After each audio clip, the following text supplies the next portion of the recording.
be talking about automated boulder detection on the Martian surface with our algorithm MBARS. And hopefully, if anyone had the chance to look, we have a preprint out on ESS OAR that has all this information and a little more.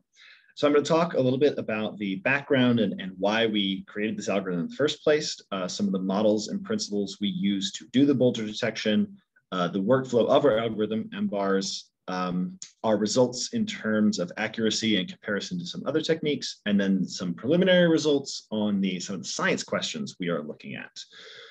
So first things first, there are rocks on Mars, not too shocking. If you look at the lander images that we have, on the left there is an image from Viking 1. You can see Big Joe, a big rock. Viking 1 essentially landed in a big boulder field. And then much more recently, this is an image from Perseverance, a very recent one as a matter of fact. They're quite close to the delta edge there. And you can see, while it's not a boulder field, in this case, you can see a large chunk, sorry, I'm gesturing on the wrong screen, a large chunk of the cliff face is falling off, and that will ultimately become a freestanding boulder at some point. So there's lots of boulders on Mars, and they are coming from all over the place. We can see them on the surface, and if we move to the orbital perspective, we can see them as well. Both these images are from the HiRISE instrument, which is a high-resolution camera, provides images of about 25 centimeters per pixel, which is quite good.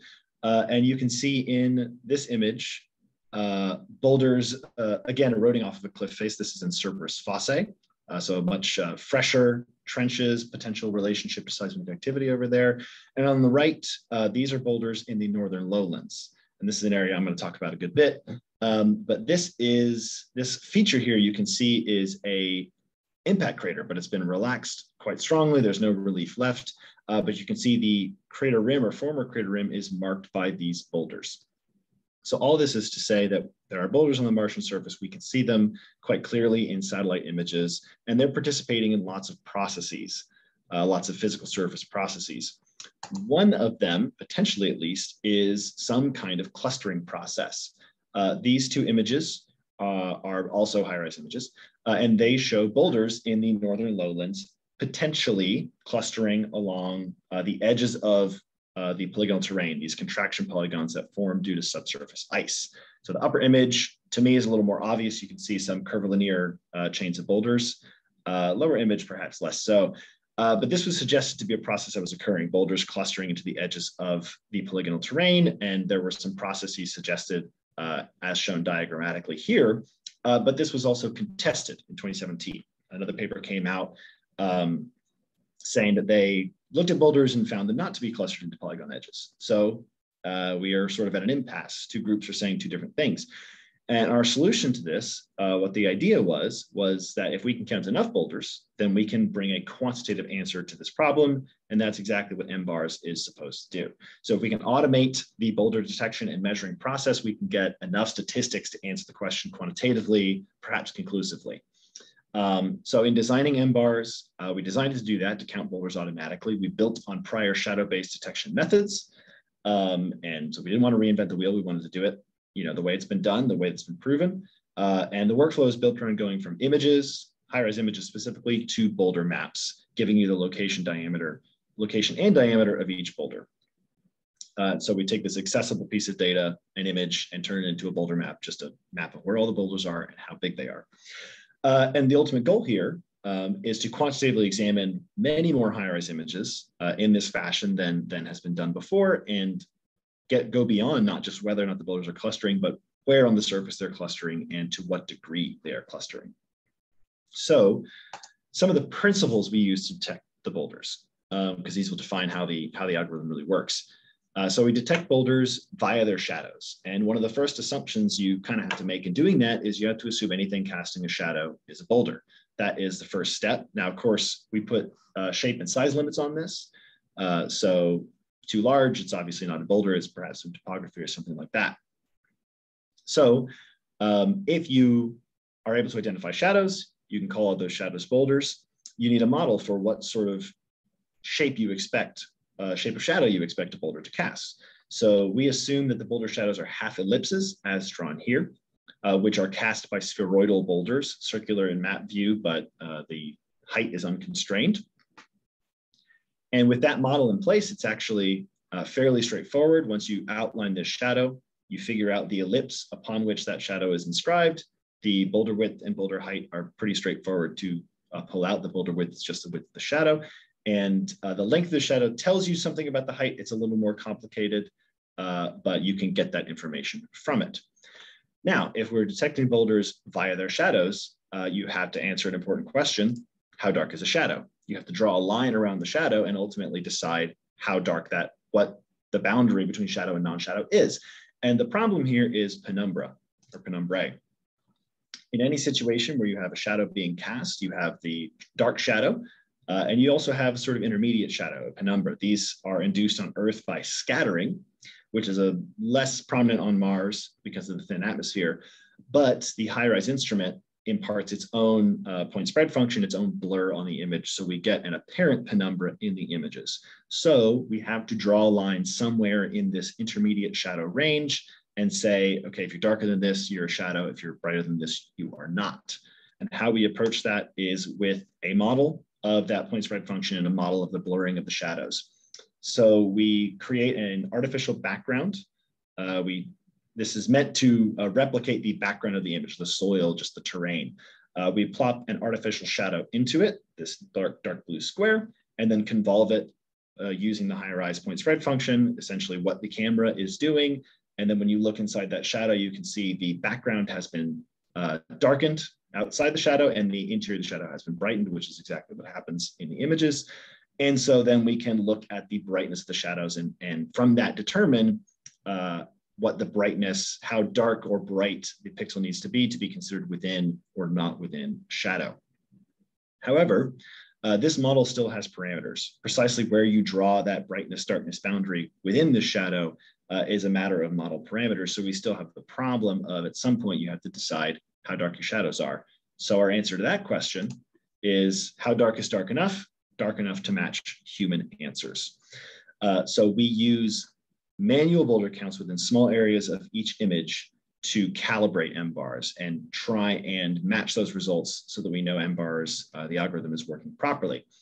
This shows one of our HiRISE images, kind of a small one. And in that, there are two squares, the blue and the orange, which I hope you can see, both 100 meters squares. And in those areas, we manually count the boulders, which looks something like this. And then we run MBARS using multiple model parameters, multiple shadow boundaries, and then pick the results that best match these manual analyses. What that effectively is going to do is sort of extrapolate or recreate this manual analysis throughout the whole image. We use a couple of test areas per image, and that's working pretty well. So with those things in mind, here's how MBARS actually works. Here's the flowchart, or at least the conceptual one. No one wants to see code in a talk. So of course, your inputs are the HiRISE image and the image metadata, both of which come from ASU or NASA. We partition the images, which is not strictly a requirement. It's just makes it easier on the memory. If you had a big enough computer, you wouldn't have to do it. Shadow boundary determination, that's the model I mentioned. We run the model under multiple model parameters, and you see there are multiple lines here. Those multiple model parameters are all run independently. So we get different results for different parameters, and then you find the best solution at the end. The first step for every panel is to just segment along that boundary that you determine with the model. This is fairly straightforward. Anything brighter than the boundary is not a shadow. Anything darker is. And then we get into the slightly more interesting stuff. So one of the first interesting steps is to identify the individual shadows once you've segmented the image. We use a watershed algorithm to define those shadows, which is effective and also helps separate shadows that are touching one another, which is very important. dbScan is used in this step, and this is the technicality by which I'm allowed to be here. Notice machine learning hasn't been mentioned yet. We use a few, and that's why I get to give a talk here, which is great. But from this step, we identify shadows as independent of one another, and with that shadow, we move on to trying to determine what size of boulder, what type of boulder would cast the shadow, which is the shadow fitting and boulder measuring steps.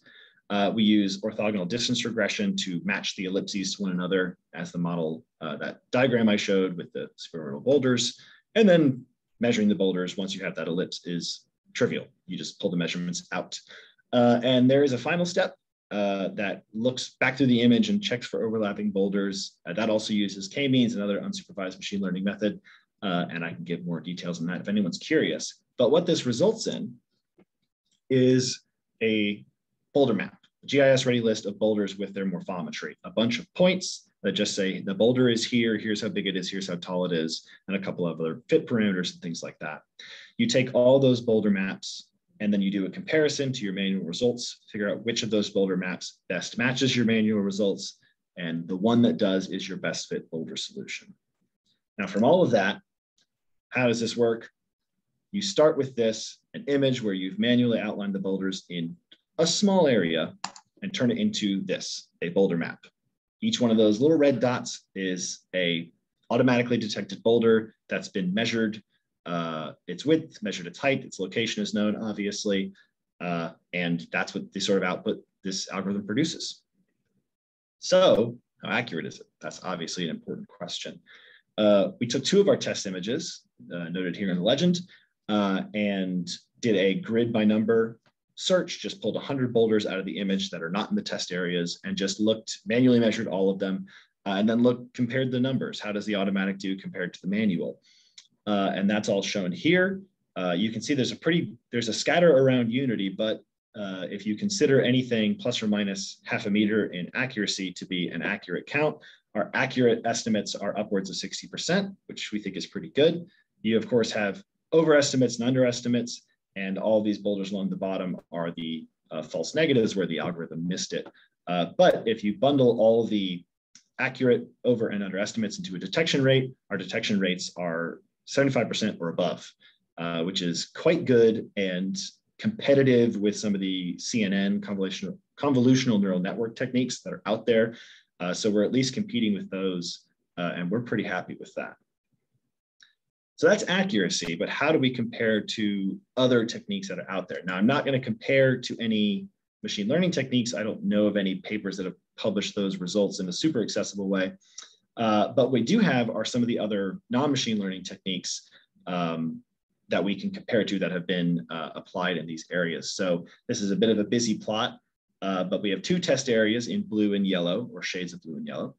Our manual results are here in dashed lines, our automated results in dots. The solid lines are results from the Golenbeck and Huertas algorithm, which is published in 2008, was an automated method that they used to pick the Phoenix landing site and do some great things like that. And these squares are the Nagelman-Naughton algorithm, which was published in 2020, which is a ArcGIS-based technique. And suffice to say here, MBARS obviously matches well with the manual results, which is good seeing as it was calibrated by those results. But we do about as well as the Golenbeck results in area B and far better in area A. So what this is telling us is that we are comparing comparably with some of the prior techniques. Arguably, our algorithm is based on the Golenbeck and Huertas technique. So this is a great result to be improving on what they did. And the Nagelman-Naughton algorithm did not do well here. If you're curious, I can't explain why. But let's get to the interesting part, actually using this to do something. Once you have a boulder map, what can you do with it? Well, one of the things we did was this. We are trying to detect boulder patterns, trying to determine if boulders are clustering into the edges of the polygonal terrain. Now, that's a pretty complex question. So to just look at something a little bit simpler, this image, which I showed earlier, you may have noticed has some linear banding in it. And if you zoom in on this image, you can see that mostly appears in the soil patterns. You can see darker soil, lighter soil, but there are also boulders that form this pattern as well. So we wanted to check if we just look at the boulder map, not at the image directly, can we still see this banding? Well, these bands are about 50 meters apart if you measure them, give or take. And we have a 2D Fourier analysis method that pulls these takes the boulder density map, does a Fourier transform, does some filtering, does some ratioing to noise and things like that. But it ultimately comes out with a peak wavelength, what is the radial wavelength, radial frequency, where there's a lot of energy or power in the Fourier diagram. And our analysis picks out 52 meters. So while this is sort of a test case, it's actually working quite well. We can pick out this signal in the pattern, which is fantastic. And hopefully, as we measure more, look at more images and count the boulders in them, we can take this analysis forward and look for a polygonal clustering signal, not just this linear banding signal. So in conclusion, we have MBARS. Our algorithm is detecting boulders at a rate of greater than 75%, comparable to some of the CNN-based methods that are out there. It produces results that match with manual analyses, comparably or better than some of the other techniques, which is great. And we have successfully assessed the pattern in at least one image, and we're trying to do it on more. I will end with thanking my co-authors and collaborators, particularly Aviv Cohen-Zada, who's our new postdoc, who's working on this with me, all of the co-authors of the paper, of course. And if you would like to see more, this QR code will take you to my website, which has links to the MBARS GitHub. This code is released. Everyone can use it for whatever they want, as well as data repositories and things like that to help you get started. And thank you very much.